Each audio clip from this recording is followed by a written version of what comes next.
देश का सियासी पारा हाई है, चारों तरफ चुनावी शोर गूंज रहा है। तमाम मुद्दे देश की सियासी आबोहवा में छाए हुए हैं और इस बीच न्यूज 18 को पीएम मोदी ने सुपर एक्सक्लूसिव इंटरव्यू दिया, जो 2024 के चुनावी फेज में किसी टीवी चैनल को दिया गया पहला इंटरव्यू है।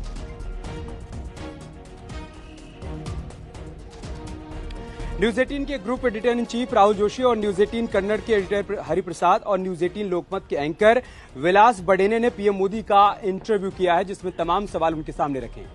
पीएम मोदी के इंटरव्यू की पहली झलक हम आपको दिखाएंगे, जिसमें उन्होंने कांग्रेस के घोषणा पत्र से लेकर विरासत टैक्स और कर्नाटक में कांग्रेस सरकार तक पर खुलकर की है अपनी बात। तो प्रधानमंत्री मोदी का इंटरव्यू कल रात हम आपको पूरा दिखाएंगे, पूरा का पूरा इंटरव्यू आपके सामने रखेंगे, लेकिन उससे पहले आज आपको उसकी एक झलक दिखाते हैं कि कौन कौन से सवाल पीएम के सामने रखे गए और उन सवालों का पीएम ने जवाब क्या दिया है। बिल्कुल, तो कांग्रेस के मैनिफेस्टो पर पीएम मोदी ने कड़ा प्रहार किया है, कई और मुद्दों पर खुलकर बात की है। न्यूज 18 के एक्सक्लूसिव इंटरव्यू में पीएम मोदी ने कहा, कांग्रेस के मैनिफेस्टो पर मुस्लिम लीग की छाप है, पार्टी मुस्लिम लीग की नीतियां अपना रही है। इसके आगे पीएम मोदी ने कहा कि ओबीसी आरक्षण पर डाका डालने की कोशिश हो रही है कांग्रेस पार्टी की तरफ से और एससी एसटी के आरक्षण पर भी कांग्रेस तलवार लटका रही है। कांग्रेस 2014 में भी मैनिफेस्टो में धर्म के आधार पर ही आरक्षण की बात कहती हुई नजर आई थी और वही इस बार भी कह रही है। बिल्कुल, तो इस तरह से सुनाते हैं आपको, दिखाते हैं आपको पीएम के इंटरव्यू की पहली झलक।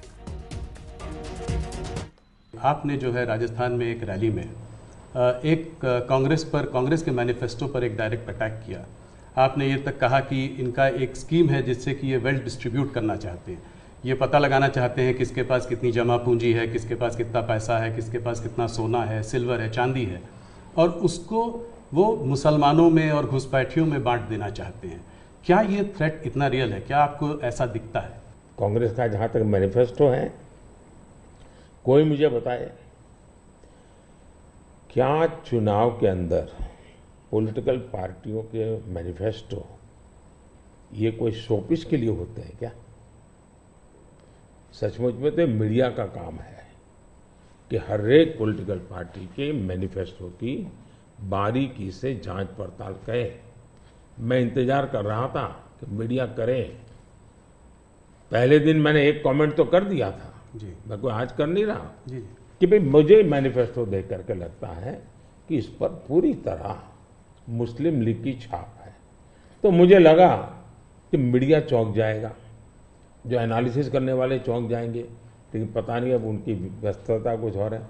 मैनिफेस्टो में उनकी तरफ से जो परोसा गया उतना ही गुड़ी गुड़ी उछालते रहे। फिर मुझे लगता भी ये तो इकोसिस्टम का बड़ा मिलीबगर लगता है।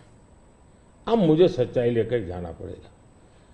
मैंने काफी 10 दिन इंतजार किया कि देश इस मैनिफेस्टो में जो बुराइयां हैं उसको कोई न कोई, क्योंकि निष्पक्ष तरीके से आता है तो अच्छा है। आखिरकार मुझे मजबूरन ये सच्चाइयां लेकर के आनी पड़ी। आप देखिए साहब, अब उनके एक महाशय ने अमेरिका में इंटरव्यू दे दिया जी, इनहेरिटेंस टैक्स। तो इनहेरिटेंस टैक्स की बात ले आए, 55% टैक्स आपकी प्रॉपर्टी। अब मैं विकास और विरासत की बात कर रहा हूँ, ये विरासत को लूटने की बात करते हैं। तो मैं और वेल्थ रिडिस्ट्रीब्यूशन की बात करते हैं, और उनके आज तक का इतिहास है, वो करेंगे क्या? तो फिर मेरी जिम्मेवारी, मेरी रिस्पॉन्सिबिलिटी है कि मैं देशवासियों को बताऊं कि भाई ये इस दिशा में ले जा रहे हैं। अब आप तय कीजिए, जाना न जाना जनता जनार्दन का हक है, लेकिन मेरा दायित्व बनता है कि तथ्य के आधार पर, तर्क के आधार पर, उनकी हकीकतों के आधार पर मुझे बताना चाहिए, वो मैं बता रहा हूँ। 2006 का एक वीडियो जो वायरल हो रहा है, जिसमें मनमोहन सिंह जी ने कहा है कि गरीब मुसलमानों का पहला अधिकार रिसोर्सेज पर है, ये उन्होंने साफ कहा है। आपने उसको मैनिफेस्टो में भी ये बात पॉइंट आउट की है कि ओबीसी रिजर्वेशन का जो है पार्ट लेकर वो मुसलमानों को दे देना चाहेंगे, और 2004 से 2014 के बीच में उन्होंने 4-5 बार ऐसा करने की कोशिश की भी है। अरे भाई, ये तो बड़ा इंटरेस्टिंग सवाल आपने पूछा है। जरा मेरा जवाब लंबा हो जाएगा, लेकिन देश के लिए मुझे बताना पड़ेगा। बताइए। आप कांग्रेस का इतिहास देख लीजिए। 90 के दशक से ये मांग उठी है देश में। समाज का एक बहुत बड़ा तबका है जिसको लगता था कि हमारे लिए कुछ होना चाहिए, उसके लिए आंदोलन हुए हैं। 90 से पहले कांग्रेस ने पूरी तरह इस बात को खारिज कर दिया, उसका विरोध किया, उसको दबाने की कोशिश की है। यानी 90 के पहले का उनका दशक है।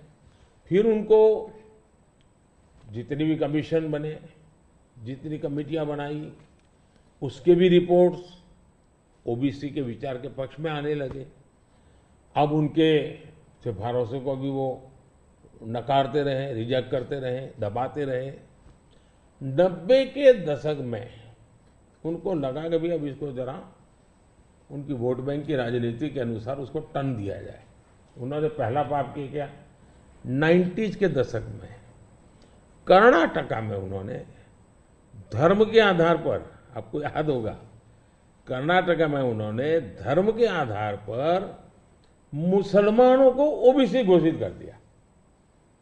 यानी देश के ओबीसी को नकारना, उस विचार को दबाना, उस विचार को रिजेक्ट करना, लेकिन राजनीति खातर मुसलमानों को ओबीसी घोषित कर देना। केंद्र से कांग्रेस गई, 2004 तक ये प्लान ठप रहा, उनका इरादा पक्का नहीं हुआ। 2004 में वो फिर आए, तो आते ही आंध्र में मुस्लिम को ओबीसी कोटा ये देना तय कर लिया। मामला कोर्ट में जाके उलझ गया। अब ओबीसी के 27% जो आरक्षण में मिला हुआ है, भारत के संसद ने दिया है, संविधान के मूलभूत भावना के प्रकाश में दिया है। 27% शहद लगाने की उन्होंने तैयारी कर दी, डाका डालने की कोशिश की। 2006 में नेशनल डेवलपमेंट काउंसिल की मीटिंग हुई थी, एनडीसी की। मनमोहन जी के बयान पर बहुत बड़ा हंगामा हो गया। 2 साल कांग्रेस पूरी चुप रही। 2009 के घोषणा पत्र में फिर से इसका जिक्र किया। 2011 में कैबिनेट नोट है इसका, 2011 के कैबिनेट नोट में ओबीसी के 27% हिस्सा डाका डाल करके उसमें से मुसलमानों को दे देना उन्होंने तय किया जी। 2012 यूपी चुनाव में भी उन्होंने इसकी एक असफल कोशिश की, फायदा नहीं हुआ। 2012 आंध्र हाईकोर्ट ने इसको रिजेक्ट कर दिया, रद्द कर दिया, कानूनी जजमेंट आ गया। एससी में गए, सुप्रीम कोर्ट में गए, वहां भी उनको कोई रिलीफ नहीं मिला। 2014 के घोषणा पत्र में भी धर्म के आधार पर आरक्षण की बात कही है, जबकि हिंदुस्तान का संविधान जब बना तब तो कोई आरएसएस वाले, बीजेपी वाले संविधान सभा में नहीं थे। बाबा साहब आम्बेडकर जैसे लोग बैठे थे, पंडित नेहरू जैसे बैठे थे, सरदार वल्लभ भाई बैठे थे, देश के कई महापुरुष बैठे थे। उन सब ने लंबे चिंतन के बाद तय किया था कि भारत जैसे देश में धर्म के आधार पर आरक्षण नहीं दिया जा सकता। 2024 के चुनाव में आप देख रहे हैं उनका मैनिफेस्टो, और मैंने कहा इस पर पूरी तरह मुस्लिम लीग की छाप है, यानी मुस्लिम लीगी नीतियां उन्होंने अपना शुरू किया। अब ये जो उन्होंने स्थितियां बनाई हैं, मुझे बताइए कि देश के लोगों को ये जिस प्रकार से संविधान की धज्जियां उड़ा रहे हैं, जिस प्रकार से लोग बाबा साहब आम्बेडकर को अपमानित करते हैं,